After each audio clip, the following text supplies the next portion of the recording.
Everyone, welcome back to my YouTube channel वांगशन in emotions. I hope आप सब अच्छे हो। अच्छे नहीं हो तो हो जाओ यार। गाइस जिसको जिंगी से प्रॉब्लम है वो जिंगी को जाके बोलो ना यार, उस बच्चे से क्या परेशानी है तुमको। और दूसरी बात, अगर ऐसा चाहा कि आप लोग अगर मुझे फोर्स करोगे ना जो चीज़ मैं दिखाना नहीं चाहती उसको दिखाने के लिए, तो मुझे बुरा लगेगा, क्योंकि मुझे जिंगी का कैरेक्टर बहुत ज़्यादा पसंद है। जैसे वो शरारतें करता है, जिस तरीके से वो बात करता है लोगों से, मैं उसको दिखाना चाहती हूँ। क्योंकि एक बच्चे का किसी की ज़िंदगी में होना बहुत अच्छा रहता है, बहुत ज़्यादा अच्छा रहता है। फिर भी अगर आप लोगों को नहीं पसंद है कि मैं जिंगी को ज़्यादा दिखाऊं, तो दैट्स ऑल राइट। मैं उतना नहीं दिखाऊंगी अब उसको, मैं उसको स्टॉप कर दूंगी दिखाना एफएफ में। बट हाँ, मुझे सच में बुरा लगा कि आपको बोरिंग लग रहा है जिंगी की वजह से। खैर छोड़ो, और आगे मैं कुछ कहना नहीं चाहती। आज की स्टोरी को हम डायरेक्ट स्टार्ट करते हैं। वांग जी जो हाँ उस क्लब में खड़ा हुआ था और देख रहा था सामने के नज़ारे को, उसे देखकर उसकी मिट्टियाँ अपने उस गिलास पर जिसमें वो जूस भरा हुआ था उस पर कस गई थी। वो सोच रहा था कि ये सब क्या है। वो वहाँ जा रहा था, आगे बढ़ रहा था, क्योंकि विंग जो कि नशे में था और उसे कुछ समझ नहीं आ रहा था कि उसके आसपास लोग क्या कर रहे हैं। आसपास कुछ लोग थे जो विंग को छेड़ने की कोशिश कर रहे थे। ये यूनाइटेड स्टेट्स है, यहाँ पर लड़कों को छेड़ना बहुत कॉमन बात है। वांग जी उन लड़कों के पास पहुंचा। उसने विंग के हाथ को पकड़ा, उसके रिस्ट को पकड़ के अपनी तरफ खींचा। विंग का सिर डायरेक्ट वांग जी की चेस्ट पर जाकर लगा। उसने उसे रब करते हुए कहा, लन जा, तुम मुझे परेशान क्यों कर रहे हो? मुझे डांस करना है। तुम मेरे साथ डांस करने आए हो? चलो हम दोनों डांस करते हैं साथ में, चलो। वांग जी के साथ वो डांस करने लगा। वांग जी ने विंग की कमर पर अपना हाथ रखा, उसे अपने और क्लोज खींचा और उसी हालत में उसके लिप्स पर ही किस किया। उन लोगों ने इस नज़ारे को देखा और वो लड़के तुरंत वहाँ से दुम दगाकर भाग गए। शायद उन्हें समझ आ गया था कि ये वांग जी इस लड़के को ओन करता है। वांग जी विंग को ज़बरदस्ती वहाँ से फ्लोर से ऊपर से नीचे लेकर आया और कहा, विंग बहुत नशे में हो तुम, चलो हम घर चलते हैं, हमें होटल वापस जाना चाहिए। विंग ने कहा, बट लंजा, तुम देखो ना, अभी पार्टी शुरू हुई है, मैंने अभी तक कुछ भी ड्रिंक भी नहीं किया है, थोड़ा और रुकते हैं ना। वांग जी ने उसे ज़बरदस्ती उठाया और अपने कार में लाकर के पटक दिया और उसे डायरेक्ट अपने होटल की तरफ ले गया। होटल रूम में विंग जो कि पाउट बनाकर बैठा हुआ था, उसने कहा, तुम मुझे यहाँ ले आए, मैं नहीं मानता, मुझे और ड्रिंक करना है। वांग जी जो थोड़ी देर वहाँ बैठा रहा, फिर उसने अपने फ़ोन को उठाया और किसी को कॉल मिलाया। कुछ देर बाद उनके डोरबेल बजी। उसने डोर को खोलकर देखा तो वहाँ पर एक ट्रे लाई गई थी। वांग जी ने ट्रे को अंदर किया, विंग के पास लेकर आया और कहा, लो, जितना पीना है यहाँ बैठकर पियो, जो खाना है यहाँ बैठकर खाओ। विंग ने देखा वहाँ पर बहुत सारी वाइन रखी हुई है। विंग उस पर टूट पड़ा और ड्रिंक करते हुए बोला, तुम ना वर्ल्ड के बेस्ट हस्बैंड हो, सच में लेजन, तुम सच में बेस्ट हो। पूछो क्यों? वांग जी ने कहा, क्यों? तुम ना मुझे बहुत बहुत प्यार करते हो और तुम मुझे सारी चीज़ें ला कर देते हो, ये पता होने के बाद भी कि वो मांगने लायक है ही नहीं, उसके बाद भी तुम मुझे ला कर दे देते हो। इसलिए अच्छा, अगर मैं लाकर ना दूँ तो क्या मैं अच्छा हस्बैंड नहीं हूँ? मैंने ऐसा कब कहा? तुम हो ना। वैसे भी तुम बहुत ज़्यादा हॉट हो। तुम्हें पता है तुम्हारे 6 पैक्स, ओ गॉड, जब मैंने पहली बार तुम्हें शर्टलेस देखा था, मेरी तो सांसें अटक गई थी। वांग जी कफ करते हुए बोला, क्या?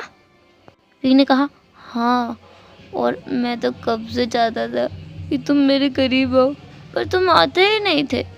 इसलिए तो मैं सोच रहा था कि मैं क्या करूं, पर पता नहीं कैसे तुम खुद ही मुझे यहाँ किडनैप करके ले आए। तुम्हें पता है, जब तुम इरिटेट होते थे जिंगी की वजह से, मुझे बड़ा मज़ा आता था। वांग जी ने कहा, तुम ये जानबूझकर करते आए हो? हाँ, थोड़ा बहुत जानबूझकर किया है, बाकी सब बेचारे बच्चे ने खुद ही कर दिया। तुम कितने ज़्यादा तेज़ दिमाग हो विंग, तुम्हें आज पता चला? मैं तो बचपन से हूँ। लंसन, किस मी प्लीज़। वांग जी अब क्या करे, इस नशे की हालत में विंग उसको इतना ज़्यादा अट्रैक्टिव लग रहा है ना, और इस तरीके से बोलते हुए ऐसा लग रहा है कि विंग उसे सेड्यूस कर रहा है, और विंग कर भी रहा था। वो उसे अपने पास बुला रहा था, अपनी उंगली को आगे बढ़ाते हुए उसे बुला रहा था। वांग जी इस बार के लिए खुद पर काबू करने की कोशिश कर रहा था, क्योंकि विंग ड्रिंक था, पर विंग शायद उसको आज काबू करने देना नहीं चाहता था। वो उसे और भी ज़्यादा सेड्यूस किए जा रहा था। वांग जी फिर उसके ऊपर आया और वो सब करने लगा जो विंग उससे चाहता था। विंग जो कि दूसरे राउंड के बाद में सोबर हो चुका था, इसके बाद वो वांग जी को खुद से दूर करने की कोशिश कर रहा था, पर वांग जी विंग से दूर जाने के मूड में नहीं था। वो उसे और भी ज़्यादा परेशान किए जा रहा था। वांग जी विंग से बोल रहा था कि पहले तुमने मुझे अपने पास बुलाया था, मैं नहीं था जो तुम्हारे पास आ रहा था, तो अब बहाने बनाना बंद करो। वांग जी ने विंग को अच्छे से परेशान किया, रात भर उसे जगाए रखा as a punishment. And morning में जल्द ही वो उठ करके वहाँ रूम से चला गया, विंग को सोता हुआ छोड़कर। वांग जी उस रिजॉर्ट से बाहर आया, कार में बैठा और कहीं के लिए निकल गया। कुछ समय बाद वो 4 लोगों के सामने खड़ा हुआ था। वो 4 लोग रस्सी से बंधे हुए उसके सामने पड़े थे, जिन्हें देखकर ऐसा लगता है कि उन्हें बहुत ज़्यादा मार पड़ी है। ये वही लोग थे जो कल रात को विंग को परेशान कर रहे थे। वांग जी ने इतनी आसानी से जाने देना नहीं चाहता था, इसलिए ने वांग जी ने किडनैप करवा के यहाँ बुलवाया था। वांग जी जो कि एक इंसान के पास गया, उसकी टांग तोड़ी, दूसरे का हाथ, तीसरे के दांत तो चौथे की नाक। इन सब तोड़ने के बाद उसको चैन नहीं मिला तो उसने अपने गार्ड से कहा कि इनकी अच्छे तरीके से खातिरदारी करें। इसके बाद वांग जी जो कि वापस आ गया था। विंग अब तक जाग चुका था। वांग जी के आने के बाद विंग ने पूछा, तुम कहाँ गए थे? वांग जी ने जवाब दिया, कहीं नहीं, बस यूं ही घूमने के लिए, मैं तुम्हारे लिए कुछ लेकर आया हूँ। वांग जी ने विंग को कुछ फ्रूट्स दिए जो कि विंग के फेवरेट थे। विंग ने खाते हुए बोला, ये बहुत टेस्टी है। यहाँ के फ्रूट्स में और चाइना के फ्रूट्स में काफ़ी अंतर है, पर चाइना के ज़्यादा बेटर है। विंग, तुम भी ना, अपनी कंट्री सबको अच्छी लगती है। विंग ने भी कहा, हाँ मुझे पता है, पर फिर भी वहाँ के फ्रूट्स यहाँ से ज़्यादा टेस्टी हैं। विंग ने जब फ्रूट को ख़त्म कर लिया खाकर, उसके बाद में वांग जी ने विंग को खाया, उसे पकड़ा, अपने नीचे दबाया और बहुत सारा प्यार किया, इतना कि विंग झेल भी ना सके। विंग फिर से थकार करके वापस से सो गया। नहाने के बाद में उसकी नींद दोपहर को खुली। उस बार वांग जी थोड़ा डिसेंट लग रहा था, तो उसने विंग को छोड़ दिया और उसे घुमाने के लिए बाहर ले गया। वांग जी और विंग पिछले 4 दिनों से आराम से लॉस एंजलिस में घूम रहे थे। बहुत सारी शॉपिंग कर रहे थे, बहुत सारी चीज़ें देख रहे थे, खरीद रहे थे, बहुत सारे लोगों से मिल रहे थे। इसमें विंग बहुत ज़्यादा खुश था, क्योंकि उसने कभी नहीं सोचा था कि वो इतने सारे बड़े लोगों से कभी मिल सकता है। इन सारे एक्टर्स से, एक्ट्रेसेस से, जिससे वो कब से मिलना चाहता था, उन सभी से वो मिल पा रहा था। वांग जी विंग को खुश देख करके खुश था। वो दोनों जब अपने रूम पर वापस आए, तब वांग जी का फ़ोन नॉन स्टॉप बजे जा रहा था। विंग ने उससे कहा कि उसे फ़ोन उठा लेना चाहिए। वांग जी ने फ़ोन की कॉलर आईडी को देखा और कहा, घर से कॉल है। ये उसके फादर थे जो कॉल कर रहे थे। वांग जी ने फ़ोन उठाया और इसी स्पीकर पर रख दिया। उसके फादर ने कहा, वांग जी तुम्हें जल्दी वापस आना होगा। वांग जी ने पूछा, पर हुआ क्या है? उसके फादर थोड़ा सा गुस्से में लग रहे थे। इसके साथ साथ उनकी वॉइस में एक हैरानी भी थी। वांग जी और विंग को ज़बरदस्ती वहाँ घर वापस बुलवाया गया। विंग और वांग जी जब घर वापस आए तो घर का माहौल थोड़ा सा अलग था। विंग जो कि अब अपने लड़के वाले रूप में वहाँ आया हुआ था, वहाँ उसे देख करके किसी ने उस पर ध्यान न दिया। वांग जी के पास गए और उसे खींचते हुए अंदर लेकर आए। विंग का हाथ वांग जी ने पकड़ा था तो विंग भी अंदर आ गया। अंदर का नज़ारा देखने लायक था। विंग और वांग जी का तो मुंह खुला का खुला रह गया। वहाँ पर लान कुरैन था और साथ में एक औरत जिसका हाथ लान कुरैन ने पकड़ा हुआ था। बेचारा विंग तो जैसे सदमे में पहुँच गया था और वांग जी कुछ बोलने की हालत में नहीं था। लान जी ने वांग जी की तरफ देखा, फिर कहा, वांग जी अच्छा हुआ तुम आ गए, बात सुनो। लेकिन वो रुक गए क्योंकि उन्होंने विंग को देखा। एक गैर आदमी के सामने वो कैसे घर की बात बोल सकते हैं? विंग तो एक पराया इंसान है ना। सिचन ने कहा, वांग जी अपने दोस्त को थोड़ी देर के लिए बाहर भेज दो, हमें कुछ बात करनी है। वांग जी ने विंग को हाथ को टाइटली पकड़ा और कहा, नहीं वो बाहर नहीं जाएगा। सिचन ने पूछा, पर क्यों? वो बाहर क्यों नहीं जाएगा? हमें बात करनी है और ये घर का मामला है। वांग जी उसे बाहर भेजो।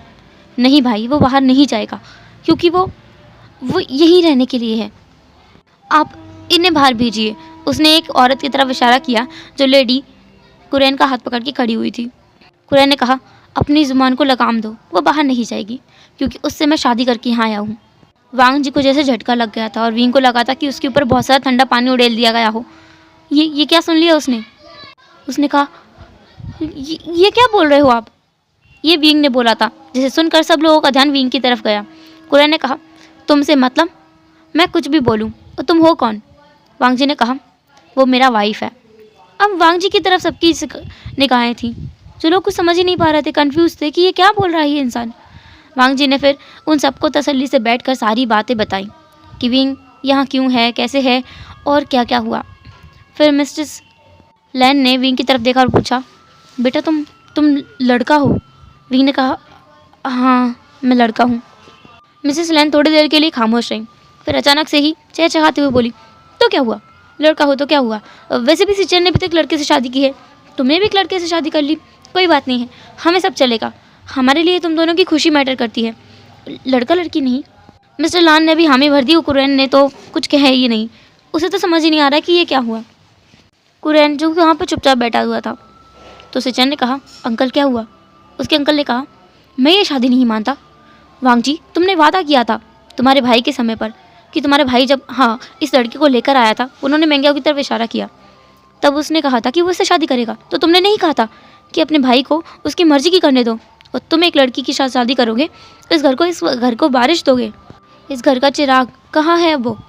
विंग जो कि शौक था, क्या वांग जी इसीलिए उसके पीछे पड़ गया था कि वो एक लड़की से शादी कर लेगा और किसी को पता भी नहीं चलेगा कि वो खुद भी एक गे है। विंग तो बस वांग जी की तरफ देख रहा था। वांग जी ने कहा था तो क्या हुआ? अब वैसे भी जब आप भाई के लिए नहीं मान रहे थे इसलिए कहा था। अब वांग जी की जिद के आगे किसी की चल सकती है, किसी की भी नहीं। उसने साफ साफ सबको बोल दिया था कि विंग से कोई भी सवाल नहीं किया जाएगा, अगर किया गया तो वो घर छोड़ के चला जाएगा विंग को अपने साथ लेकर। थोड़ी बहुत बहस के बाद में वांग जी फाइनली विंग का हाथ पकड़ के उसे अपने कमरे में लेकर आया, दरवाज़ा बंद किया, विंग के पास आया, उसके चीक्स पर हाथ लगाते हुए कहा, वी तुम ठीक तो हो ना? क्या तुम्हें बुरा लगा मेरे घर वालों ने जो कहा? वी ने कहा, मुझे तो विश्वास नहीं हुआ, उन्होंने मुझे एक्सेप्ट कैसे कर लिया? वांग जी ने कहा, तुम्हारा मतलब क्या है एक्सेप्ट कैसे कर लिया? तुम कितने खूबसूरत जो हो इसलिए। वी ने कहा, हाँ, अगर मैं सुंदर नहीं होता तो क्या तुम मुझे पसंद नहीं करते? विंग, मैंने ऐसा तो नहीं कहा कि मैं तुम्हें पसंद नहीं करता। वांग जी विंग की तरफ झुका, उसके लिप्स पर एक छोटा सा किस किया और कहा, मैं तुमसे तब भी प्यार करता क्योंकि मैं तुमसे प्यार करता हूँ, तुम्हारे इस रंग रूप से नहीं। अंकल अंकल अंकल, मुझे भी करना है, मुझे भी करना है, ये क्या किया आपने? जिंगी जो कि उस बेड के नीचे से निकलते हुए बोला। वांग जी और विंग की तो जैसे सांस ही अटक गई थी कि ये क्या हुआ, ये बच्चा यहाँ कैसे आया? वांग जी ने पूछा, जिंगी तुम यहाँ क्या कर रहे हो? जिंगी ने कहा, अंकल मैं ना खेल रहा था, ओल पिल ग्लैन पर आ गए, ओल उनके साथ में एक आंटी भी आई थी, ओल्ड आंटी, तो मुझे पापा ने बोला कि मैं आपके कमरे में आ जाऊँ और मैं यहाँ खेलूँ।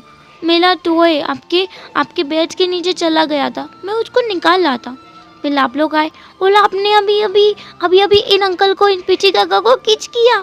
मुझे भी करना है, मुझे भी करना है।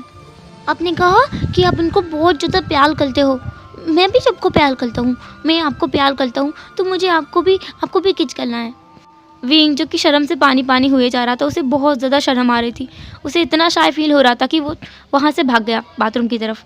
अब वांग जी इस नन्हे शैतान का क्या करे, उसने जिंगी को अपनी गोद में उठाया, कमरे का दरवाज़ा खोला, बाहर आया। बाहर से काफ़ी लोग चले गए थे, मेंग्याओ था जो कि उदास बैठा हुआ था। वांग जी ने जिंगी को नीचे उतारा, उसके कान में कुछ कहा और वहाँ से वापस अपने रूम की तरफ चला गया। दूसरी तरफ जिंगी जो कि अपने मामा यानी मेंग्याओ के पास आया और कहा, मामा क्या हुआ, आप इतना उदास क्यों हो? मेंग्याओ ने कुछ भी नहीं कहा। जिंगी ने फिर से कहा, मैंने चुना, आपको ग्रैंड माँ ने बुला कहा ना, ग्रैंड माँ ने बुला कहा, ग्रैंड पा ने बुला कहा, सब लोग बोले हैं, मैं किसी को पसंद नहीं करता, सब लोग बोले हैं। मेंग्याओ ने कहा, नहीं बेटा, कोई बुरा नहीं है कोई बुरा नहीं है, सब अच्छे हैं, सब बहुत अच्छे हैं, चलो मेरे साथ, हम दोनों मिलकर खेलते हैं। मेंग्याओ जिसका मूड जिंगी को देखते ही अच्छा हो जाता है, वो उसके साथ खेलने निकल गया। वांग जी अभी भी ऊपर से बालकनी से ये खड़ा हुआ देख रहा था। उसे पता है कि मेंग्याओ का मूड ऑफ है, क्योंकि जो उसके अंकल ने कहा वो सच नहीं था और अच्छा भी नहीं था। मेंग्याओ को इस बात से हर्ट हुआ होगा, इसलिए वांग जी ने जिंगी से कहा था कि वो मेंग्याओ का मूड सही करे, उसे अपने साथ खेलने ले जाए, और उसे ये भी कहा था कि वो बुराई करे सबकी, क्योंकि मेंग्याओ किसी की बुराई सह नहीं सकता। वांग जी अपने रूम में आया, विंग को कमर से पकड़ के अपनी तरफ किया और कहा, तुम भाग क्यों गए थे, बोलो? विंग ने कहा, वो बच्चा यहाँ था इसलिए मैं भाग गया था। वांग जी ने कहा, वैसे वो सच ही कह रहा था कि जिसे हम प्यार करते हैं उसे हमें किस करना चाहिए, तो क्या मैं करूँ? विंग ने कहा, तुम बहुत बेशरम हो और आइंदा से उसके सामने ऐसा वैसा कुछ मत करना, तुम्हें पता है ना, वो जो भी देखता है उसे करने की जिद करता है, जो उसने देख लिया उसे वो चाहिए, मतलब चाहिए, तुम्हें पता है ना उसने कुछ दिनों पहले क्या मांगा था तुमसे? वांग जी जो कि अब एम्बेरस फील कर रहा था, क्योंकि सच में जिंगी जो चीज़ों की डिमांड करता है ना वो इम्पॉसिबल है किसी को देना। वांग जी ने कहा, हाँ मैं समझ गया। विंग सुनो ना, कुछ करते हैं ना? विंग ने कहा, नो वे, अभी तुम्हें पता है ना तुम्हारा भाई आता होगा और हमें जिंगी को यहाँ रखना होगा, इसलिए रहने दो। वांग जी ने कहा, मैं दरवाज़ा नहीं खोलूँगा आज, इसलिए मेरे साथ चलो और चुप रहो। विंग और कुछ बोलने वाला था, लेकिन उसके लिप्स को ब्लॉक कर दिया गया वांग जी के द्वारा। एक डीप किस के बाद में विंग की भी हालत नहीं थी कुछ बोलने की, क्योंकि वो वांग जी के टच में तुरंत ही मेल्ट हो जाया करता है। वांग जी ने दरवाजे को बंद किया और अंदर उनकी वही मॉर्निंग की शेमलेस आवाज़ें गूंजने लगी। हेलो एवरीवन, तो कैसे रहा आज का पार्ट? जो भी हो जैसा भी हो कमेंट ज़रूर करना। इससे ज़्यादा लॉन्ग पार्ट मैं अभी नहीं बना सकती, मेरे गले में पता नहीं क्या हो गया है, मुझे बहुत पेन हो रहा है बोलने के टाइम पे, तो इसलिए थोड़ी सी गड़बड़ है। और ये स्टोरी जल्द ही एंड होने वाली है, लगभग 3 चैप्टर्स और रहे हैं इसके, 3 एपिसोड के बाद में ये स्टोरी एंड हो जाएगी। इसके बाद बस मैं मेरी एक स्टोरी जो ड्रैगन वाली है उसको कंटिन्यू करूँगी, वो भी जल्दी एंड होने वाली है। एंड अब हम मिलेंगे नेक्स्ट एपिसोड में, तब तक के लिए tata, take care, bye bye, अपना ख्याल रखना।